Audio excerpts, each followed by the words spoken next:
एक लड़की है जिससे आप बहुत प्यार करते हैं। आप उनसे रोज़ बात करते हैं, सुबह गुड मॉर्निंग का मैसेज करते हैं, दिन को बात करते हैं, ज़िंदगी के प्लान्स बनाते हैं उनके साथ, फ्यूचर की बातें करते हैं और फिर अचानक से एक दिन यूँ हो जाता है कि खामोशी हो जाती है। आपके मैसेज का कोई रिप्लाई नहीं आ रहा, कोई कॉल्स नहीं है, कोई एक्सप्लेनेशन नहीं है, बस वो गायब हो गए।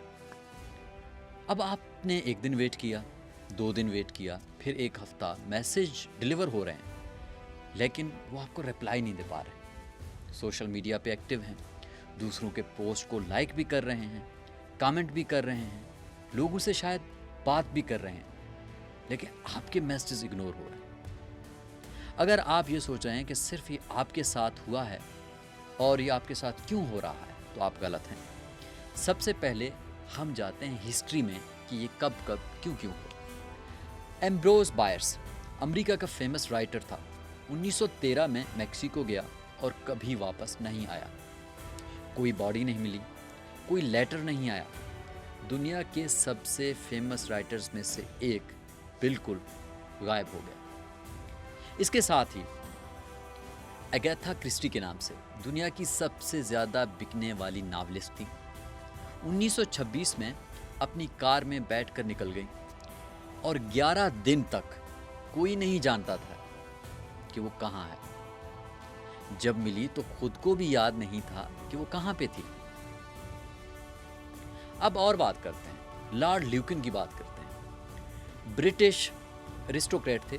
1974 में एक रात गायब हो गया। आज तक 2025 तक उसका पता नहीं चला कि वो कहाँ पे है। दोस्तों, ये सिर्फ फेमस लोगों की बात नहीं है। हर साल लाखों लोग ऐसे हैं जो किसी न किसी की जिंदगी से बिना कुछ कहे अचानक से चले जाते हैं। ऐसा भी हो सकता है बेस्ट फ्रेंड जो सडनली आपको ब्लॉक कर देता है, ऑफिस कुलीग जो एक दिन काम पे नहीं आता और फोन भी स्विच ऑफ कर देता है, हत्ता के फैमिली मेंबर्स भी जो घर छोड़कर चला जाता है, पार्टनर जो रात को सो जाता है एक साथ और सुबह उठ के परमानेंटली चला जाता है।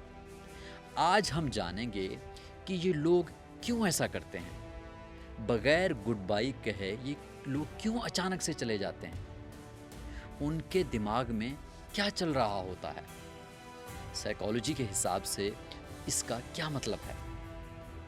और सबसे अहम बात और सबसे इम्पॉर्टेंट बात यह है कि कार्ल जंग की थ्योरी कैसे इस चीज़ को एक्सप्लेन करती है। मैं तुम्हें कार्ल जंग का शैडो सेल्फ थ्योरी, वो डार्क साइड जो हम छुपाते हैं अपने आप से और लोगों से, और जब ये शैडो कंट्रोल ले लेता है तब लोग बिना गुड बाय के गायब हो जाते हैं।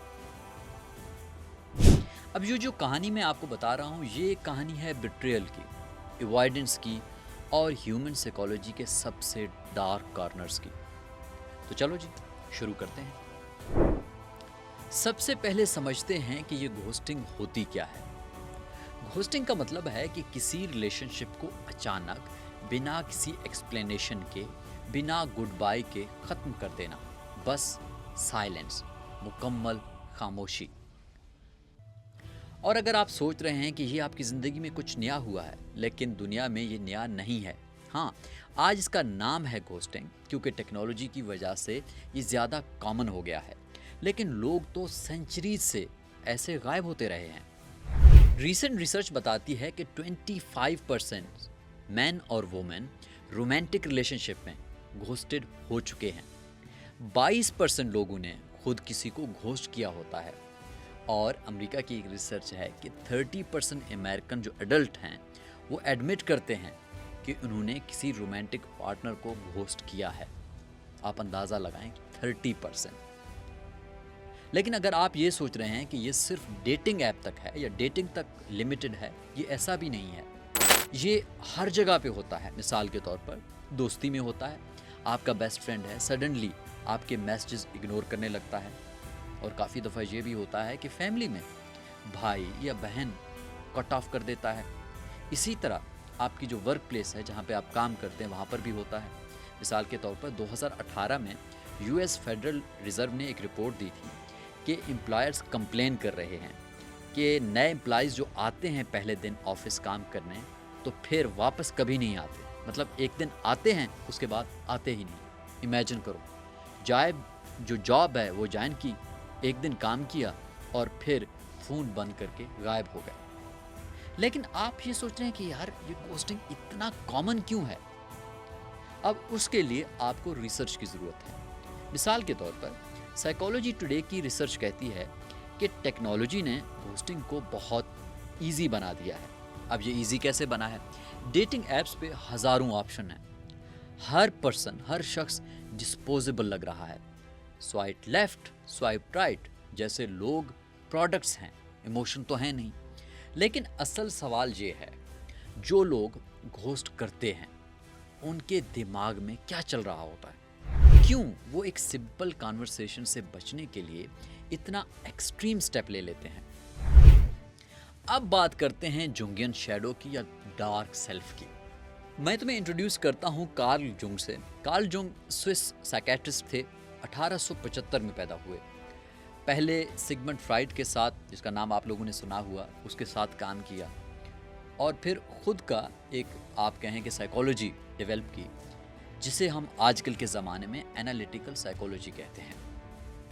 जुंग ने कहा, और ये बहुत शानदार रिसर्च है, जुंग ने क्या कहा? उन्होंने कहा कि हर इंसान के अंदर 2 सेल्व्स होती हैं। ओके, एक जिसको कहते हैं द पर्सोना, ये वो मास्क है जो हम दुनिया को दिखाते हैं। ये हम परफेक्ट बन के रहते हैं, जैसे हम पोलाइट हैं, हम नाइस हैं, हम सोशली एक्सेप्टेबल हैं। अब जो दूसरा सेल्फ है उसको हम कहते हैं द शैडो। ये वो डार्क साइड है जो हम छुपाते हैं। ये मेरे अंदर भी है, ये आपके अंदर भी है। ये वो फीलिंग्स हैं, वो थॉट्स हैं, वो डिज़ायर्स हैं जो हम एक्सेप्ट नहीं करते। मिसाल के तौर पे एंगर हो सकता है, जेलसी हो सकती है, क्रूअल्टी हो सकती है, या बुज़दिलपन या कॉर्डिस हो सकता है, या वीकनेस हो सकती है। तो जुंग ने क्या कहा? उन्होंने कहा कि everyone carries a shadow and the less it is embodied in the individual conscious life, the blacker and denser it is. अब आप जो सोचेंगे इसका मतलब क्या? इसका मतलब बहुत सादा है। जितना ज़्यादा तुम अपने डार्क साइड को इग्नोर करोगे, उतना ज़्यादा पावरफुल वो बन जाएगा। मिसाल के तौर पर मैं इसको एक एक्सप्लेन करता हूँ। एक आदमी है, आप उसको कोई भी नाम दे दें, वो ऑफिस में सबके साथ फ्रेंडली है, हमेशा हेल्पफुल है, हमेशा मुस्कुराता है। ये उसका पर्सोना है, उसका पब्लिक मास्क है जो कि वो लोगों को दिखाता है। लेकिन उसके अंदर, उसके डीप डाउन, उसमें क्या है? उसमें वो इनसिक्योर भी है। वो हो सकता है कि वो जेलस फील करता हो जब कोई दूसरा प्रमोट होता हो, या ऐसा भी हो सकता है वो गुस्सा होता है जब उसकी बात नहीं सुनी जाती। वो कभी कभार वीक फील करता है रिलेशनशिप्स में। ये सब उसका शैडो है। लेकिन उन्होंने ये सब एक्सेप्ट नहीं किया होता।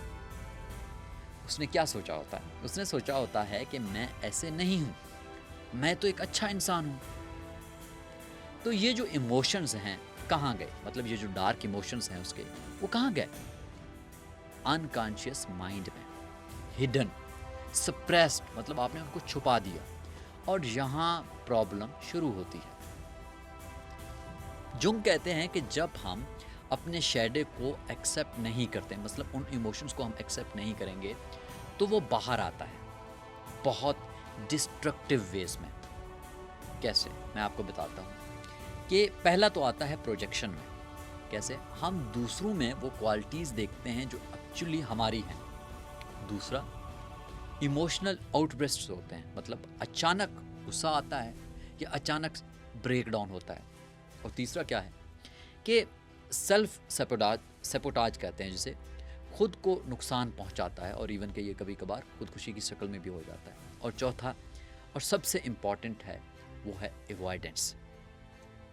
जो घोस्टिंग है उसके मतलब बताया जाता है, ghosting is the ultimate avoidance behaviour. जब कोई तुम्हें घोस्ट करता है तो एक्चुअली वो अपने शैडो से भाग रहा होता है। मैं इसको मिसाल के तौर पर समझाता हूँ। तुमसे बात करना इज इक्वल टू मतलब बराबर होता है कन्फ्रंट्रेशन के। अब जहाँ कन्फ्रंट्रेशन होगी वहाँ अनकंफर्टेबल इमोशंस फील करता है इंसान, ठीक है। जहाँ इमोशंस होंगी उनकी शेडो को फेस करना, तो वो क्या करता है, डिसपियर। क्योंकि डिसपियरिंग इज ईजियर, वो बहुत आसान होता है कि फेसिंग यूर सेल्फ, जो आपका डार्क साइड है। कार्ल जुंग ने अपनी लाइफ में खुद ये एक्सपीरियंस किया। 1913 से लेकर 1917 तक उन्होंने एक फेस देखा जिसमें वो कहते थे कन्फ्रंट्रेशन विद द अनकॉन्शियस, के मतलब अपने उस डार्क साइड से कन्फ्रंट, उससे मुलाकात हुई। उन्होंने अपने शैडो से मुलाकात की, डिप्रेशन, हेलुसिनेशंस, डार्क थॉट्स, लेकिन वो भागा नहीं, उन्होंने फेस किया और ये एक्सपीरियंस ही उनकी थ्योरीज का बायस बने। जुंग ने क्या कहा, उन्होंने कहा the meeting with one self is at first the meeting with one's own shadow. अब इसका मतलब क्या हुआ कि खुद को जानने के लिए पहले अपना डार्क साइड को जानना पड़ेगा। अब सवाल ये है कि पीपल घोस्ट क्यों करते हैं, इसके पीछे साइकोलॉजिकल रीजंस हैं, ठीक है, और उन्हीं असल रीजंस की तरफ हम आते हैं। और मैं यहाँ पर बात करूँगा हमेशा रिसर्च से। तो रिसर्च से प्रूवन रीज़न है कि लोग क्यों करते हैं, मतलब घोस्ट क्यों करते हैं। जो सबसे बड़ा रीज़न है, जो मेन रीज़न है जिसको मैं कहूँगा, वो है फियर ऑफ कन्फ्रंट्रेशन। मतलब इसको कहते हैं, इस शैडो है उसका नाम है कॉर्डियस, मतलब बुज़दिली, बहादुर ना होना। तो इसी के लिहाज से साइकोलॉजी की एक स्टडी कहती है कि सबसे बड़ा रीज़न है कन्फ्रंट्रेशन का डर। मतलब कन्फ्रंट्रेशन का मतलब ये होता है कि सामना करना, बातचीत करना, अनकंफर्टेबल कन्वर्सेशन करना। उन्होंने सोचा, अगर मिसाल के तौर पर एक बॉयफ्रेंड है, वो सोचता है कि अगर मैं ब्रेकअप की बात करूँगा तो वो रोने लगेगी, अगर मैं सच बोलूँगा तो वो लड़ाई हो जाएगी उनके साथ, अगर मैं बोलूँगा कि इंटरेस्ट नहीं है मुझे उनमें तो सारा सिचुएशन ऑकवर्ड हो जाएगा। तो क्या किया जाए, कुछ नहीं बोला, बस खामोश हो गए।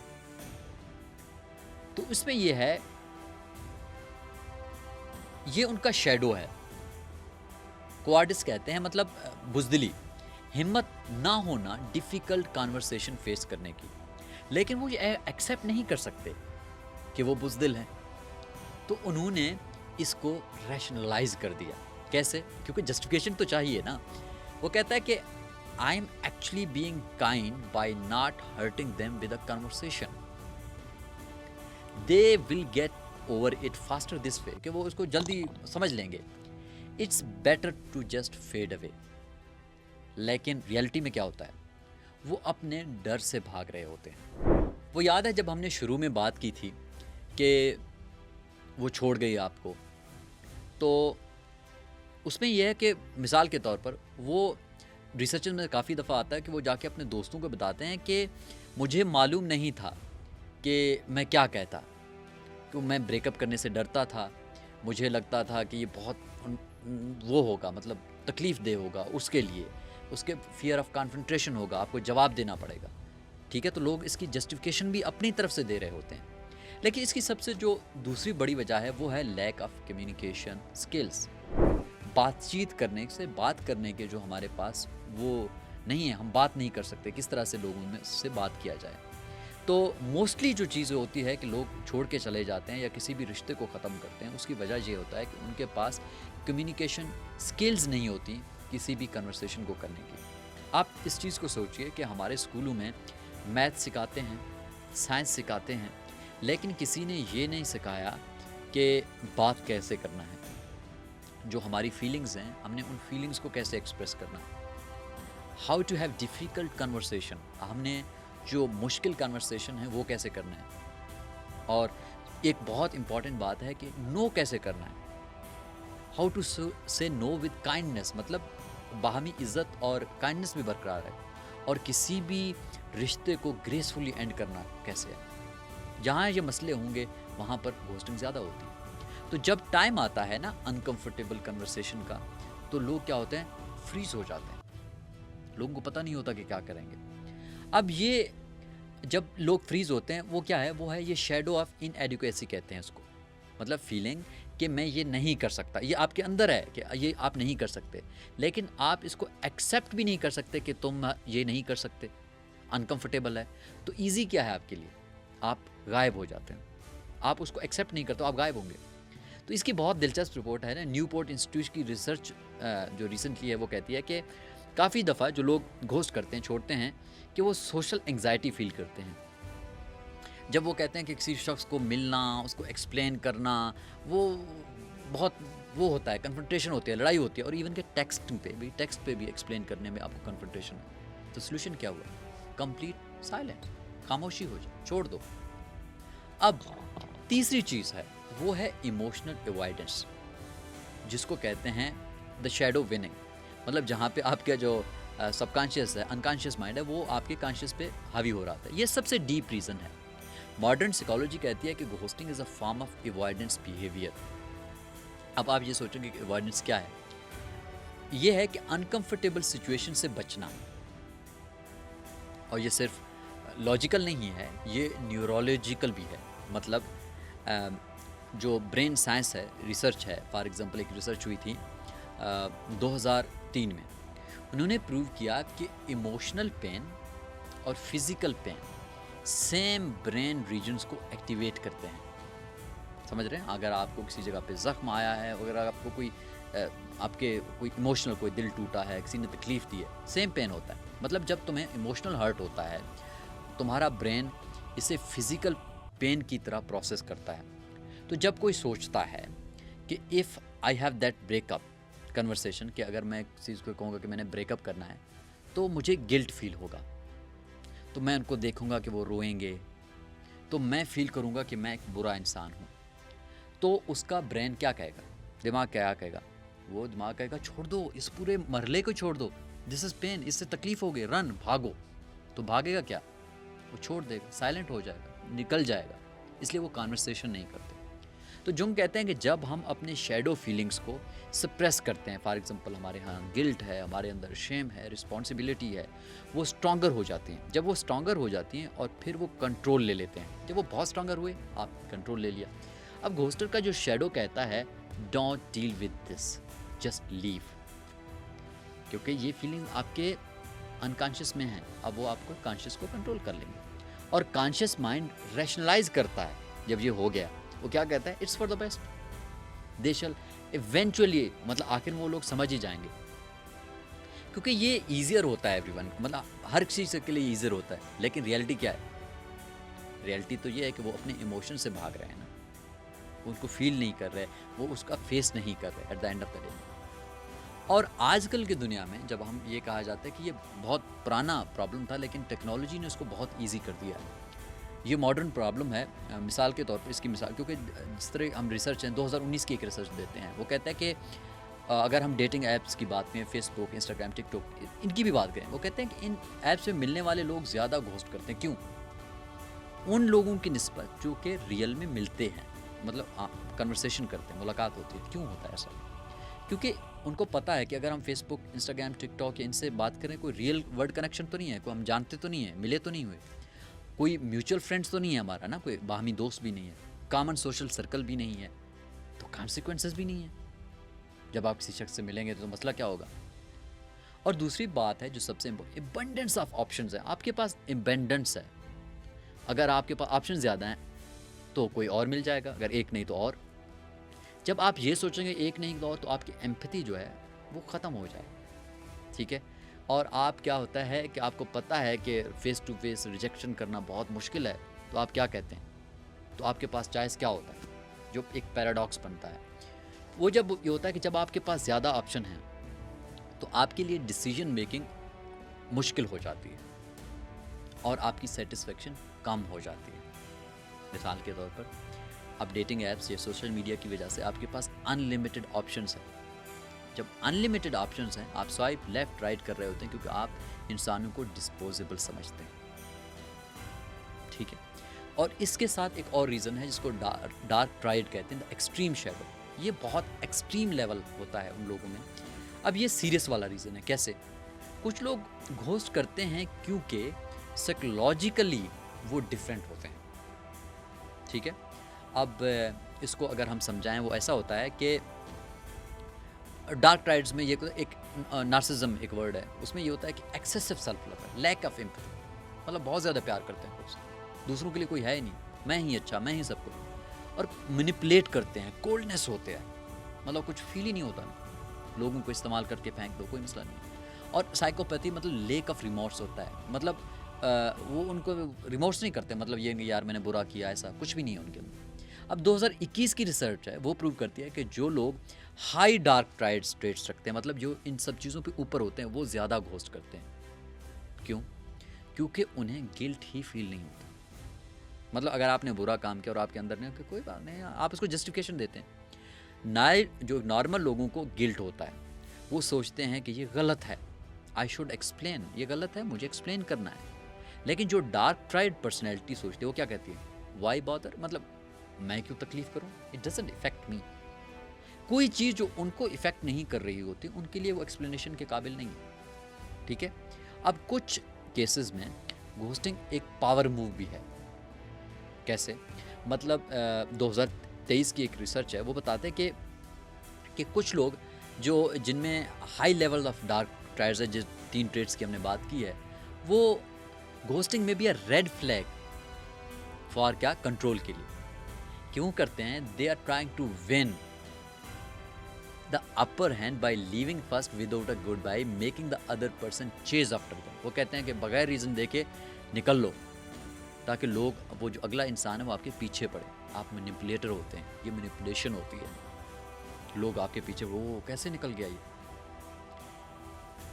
तो अब आप लोगों को समझ आ गया होगा कि घोस्टिंग सिर्फ एक सिंपल गुड बाय ना बोलना नहीं है, ये एक कम्प्लेक्स साइकोलॉजिकल बिहेवियर है, जिसमें आप ये कहें कि डर भी है, जिसमें अवॉइडेंस भी है, जिसमें आपके ऐसे इमोशंस हैं जिसको आपने सप्रेस किया होता है, और काफ़ी दफ़ा आपकी पर्सनैलिटी डिसऑर्डर्स भी होते हैं, जो हमने साइकोलॉजिकल उसके हवाले से बात की है। अब बात करते हैं, एक शख्स को आपने धोखा दिया, या आप एक शख्स जो आपसे बहुत मोहब्बत करता था, उसको आप उसकी ज़िंदगी में छोड़कर निकल गए, तो उस शख्स के ऊपर क्या बीती। मतलब एक रिश्ते में से आप निकल गए, आपने गुड बाय भी नहीं कहा, खुदा हाफिज़ भी नहीं कहा, तो उसके ऊपर क्या क्या गुजरती होगी आपने। मतलब कभी तो सोचे हैं ना कि अगर घोस्ट कर दिया, मतलब अब अचानक से आप उसकी ज़िंदगी में निकल गए, तो वो क्या करेगा। तो वो क्या होता है कि जो सोशल पेन है ना, जो सोशल पेन है, वो बराबर होती है फिज़िकल पेन के। जो ब्रेन के, जो हमारे दिमाग के स्कैन्स हैं, वो बताते हैं कि जब कोई रिजेक्टेड फील करता है, ठीक है, तो ब्रेन का जो इंटीरियर जो कॉर्टेक्स है, ठीक है, वो एक्टिवेट होता है। ये सेम एरिया है जो फिज़िकल पेन में एक्टिव होता है। मतलब जब किसी को आप घोस्ट करते हैं, किसी की ज़िंदगी से आप बगैर एक्सप्लेनेशन के चले जाते हैं, तो दूसरे बंदे को फिज़िकली हर्ट होता है। मतलब आप ये नहीं कहे कि बद निकल दिया, कोई रिश्ता खत्म हो, तो दूसरे इंसान को वो जो तकलीफ़ है वो फिज़िकली महसूस होता है। मिसाल के तौर पर एक इंस्टीट्यूट है, न्यूबॉर्ट इंस्टीट्यूट, 2024 में उन्होंने आइडेंटिफाई किया कि जिन लोगों के साथ धोखा होता है, या जिन लोगों की ज़िंदगी से लोग ऐसे चले जाते हैं, तो क्या होता है, कन्फ्यूजन होता है, रूमिनेशन होता है। तो जो जिस शख्स के साथ आप धोखा करते हैं, या जिस शख्स की ज़िंदगी से आप अचानक से चले जाते हैं बगैर एक्सप्लेनेशन के, वो क्या सोचता है, वो सोचता है क्या हुआ, मैंने क्या गलत किया, क्या मैं काफ़ी अच्छा नहीं था, मतलब क्या वो सच में केयर करता था। असल में आपका जो दिमाग है वो क्राइम सीन बन रहा होता है। हर कन्वर्सेशन एनालाइज होता है, हर मैसेज को वो रीड करता है, और वो पैटर्न्स ढूंढने की कोशिश करता है। जब आप किसी की इंसान की ज़िंदगी से चले जाते हैं इस तरह से, तो उस इंसान पे क्या होता है, उसका जो सेल्फ एस्टीम है, जो इज़्ज़त नफ्स है, वो बहुत कम हो जाता है। जब कोई बिना एक्सप्लेनेशन गायब हो जाता है, तो मैसेज क्लियर है। क्या क्लियर है? कि आप किसी एक्सप्लेनेशन के काबिल ही नहीं थे, you are worth an explanation. और ये क्या करता है, ये सब डीप वाउंड्स, जो मतलब ज़ख्म होते हैं, वो क्रिएट करता है किसी शख्स की ज़िंदगी में। और तीसरा, उस शख्स की ज़िंदगी में क्या होता है, ट्रस्ट इश्यूज़ होते हैं। एक स्टडी है, वो कहते हैं जिन लोगों को घोस्टिंग की गई, मतलब जो जिनके साथ इस तरह का धोखा हुआ या एक्सप्लेनेशन नहीं हुआ, अटैचमेंट इश्यूज़ होते हैं। उन्हें डर लगता है कि कोई भी इंसान कभी भी चला जाएगा, और आपको पता है कि उसकी वजह से, एक एक्सपीरियंस की वजह से उनके पूरे जो फ्यूचर रिलेशनशिप्स हैं वो इफ़ेक्ट होती हैं। और इसी से लोग डिप्रेशन में चले जाते हैं, एंग्जाइटी में चले जाते हैं। सीवियर केसेस में घोस्टिंग पता है क्या कर लेता है, क्लिनिकल डिप्रेशन हो जाता है इंसान को, एंग्जाइटी डिसऑर्डर हो जाता है, ऑब्सेसिव कंपल्सिव थॉट्स होते हैं रिलेशनशिप्स के मतलब। और आप एक वर्ड होता है मेरे ख्याल में RSD कहते हैं, रिजेक्शन सेंसिटिव डिस्फोरिया मेरे ख्याल में। वो क्या होता है, एक्सट्रीम इमोशनल रिएक्शंस होते हैं रिजेक्शंस के। आप रिएक्ट करते हैं मतलब जहाँ जहाँ भी आपको रिजेक्शन फील होती है। मतलब मिसाल के तौर पे एक रिपोर्ट थी जो मैं पढ़ रहा था रिसर्च में, उसमें एक लड़की ने बताया कि जैसे ही उसने मुझे घोस्ट किया, मतलब जिस तरह मुझे ऐसे घोस्ट करके निकल गया मेरी ज़िंदगी से, मैं हफ्तों तक नहीं खा पाया। मैं उठता, अचानक से फ़ोन चेक कर लेता, मैं उसे देखता कि वो सोशल मीडिया पे एक्टिव है, लोगों के कमेंट्स कर रहा है, शेयर कर रहा है, लाइक कर रहा है, लेकिन मुझे इग्नोर कर रहा है। ऐसा लग रहा था जैसे मैं अंदर से मर गई। और ऐसे कभी कभार लगता है इंसान को, आई एम अनलवेबल, कि मैं इस प्यार के, इस मोहब्बत के काबिल नहीं हूँ। ये होता है इस घोस्टिंग का असल इम्पैक्ट। अब आप देखते हैं कि इंसान को क्यों ज़रूरत होती है क्लोजर की। इंसान को पैटर्न्स चाहिए, एक्सप्लेनेशन चाहिए, इंसान को क्लोजर चाहिए। हम चाहते हैं क्लोजर। जब कोई मरता है हम ग्रीव कर सकते हैं, जब कोई ब्रेकअप करता है हम रीज़न जानते हैं। लेकिन घोस्टिंग क्या है कि आप दूसरे इंसान को क्लोजर दे ही नहीं रहे, कोई क्लोजर नहीं है, आप एक्सप्लेनेशन नहीं दे रहे, आप एंडिंग ही नहीं दे रहे। तो मतलब आप बीच में कहीं अटके हुए हो फिलहाल। इसके मतलब कार्ल जुंग ने कहा था कि without integrating the shadow, without understanding what happened, the ghosted person unconscious keeps searching for answers. This unresolved tension becomes part of their own shadow. उन्होंने कुछ गलत नहीं किया, लेकिन उन्होंने शैडो इंटरनलाइज कर लिया दूसरे का। तो नतीजा क्या निकला वो समझेंगे कि शायद मैं ही प्रॉब्लम हूँ। अब सवाल ये होता है, कुछ लोग पूछते हैं कि क्या किसी भी शक्ल में घोस्टिंग जस्टिफाइड भी है, कि जस्टिफिकेशन की जाती है। तो सवाल ये है कि कुछ मामलात में कहते हैं, जो साइकोलॉजिकल एक्सपर्ट्स कहते हैं कि हाँ, कुछ मामलात में घोस्टिंग को अलाउ भी किया जा सकता है। आप कह सकते हैं कैसे कि काफ़ी दफ़ा ऐसे रिश्तों में हम रह रहे होते हैं जो कि अब्यूसिव रिलेशनशिप्स होते हैं। अगर कोई इंसान आपको फिज़िकली या इमोशनली अब्यूसिव है तो घोस्टिंग एक्चुअली काम करता है वहाँ पर, ठीक है, एक सेफ्टी मेजर के तौर पर वहाँ पर करता है। और इसके अलावा एक और बात भी की जाती है कि जिस तरह हम एक रिसर्च है उसमें ये कहते हैं कि if you have gotten involve with a friend, family member और a partner who has caused you harm, then going no contact is strongly recommended. किसी शख्स ने आपको तकलीफ़ दी इमोशनली, फिज़िकली या किसी भी तरह से, फिर अगर आप निकल जाते हैं बगैर एक्सप्लेनेशन है, क्योंकि यहाँ पर अगर आप एक्सप्लेनेशन देंगे तो उसका मतलब होगा और ज़्यादा ख़तरा। अब बात करते हैं, बहुत फेमस लोग थे जो कि डिसअपीयर हो गए बगैर एक्सप्लेनेशन के, ठीक है। उनके मतलब बात करें, अगर आपको लगता है कि ये आपकी ज़िंदगी में हुआ है तो ऐसा कुछ भी नहीं है। जिस तरह के मैंने ना स्टार्ट में कहा था कि कुछ जो बड़े मशहूर लोग थे वो अचानक से गुम हो गए ज़िंदगियों से, और कुछ तो आज तक गुम है। अब मैं आपको ना उनकी जो कंप्लीट स्टोरी बताता हूँ। फॉर एग्जाम्पल एम्ब्रोस बीट्स करके एक नाम है, 1913 फेमस अमेरिकन राइटर, 71 साल के थे, मैक्सिको चले गए मैक्सिकन रेवोल्यूशन देखने के, मतलब जाके रेवोल्यूशन देखूंगा। और उसने लास्ट लेटर में क्या लिखा, उसने लिखा goodbye, if you hear of my being stood up against a Mexican stone wall and shot to rags, please know that I think that a pretty good way to depart this life. तो फिर क्या हुआ, वो कभी वापस नहीं आए, कोई बॉडी नहीं मिली, कोई ट्रेस नहीं मिला। तो उसके बाद के वो शख्स जो रेवोल्यूशन देखने गया था, तो थ्योरीज क्या है, उन्होंने कहा कि 3-4 हो सकते हैं, मैक्सिकन फोर्सेस ने उन्हें मार दिया हो, या शायद हो सकता है नमूनिया से मर गए हों, या ये सब कवर स्टोरी थी और उन्होंने सुसाइड कर ली हो, जिसको कहते हैं साइकोलॉजिकल एंगल भी हो सकता है ना। अब बियर्स क्या था, वो था अपने डार्क सिनिकल राइटिंग की वजह से मशहूर था। शायद उन्होंने अपनी डेथ को भी एक मिस्ट्री बना दिया, ठीक है, ऐसा हो सकता है, जो फाइनल लिटरेरी मास्टरपीस हो सकता है, ठीक है। अब एक और शख्स थे, एगाथा क्रिस्टी, 1926 दुनिया की बेस्ट सेलिंग नॉवलिस्ट थी।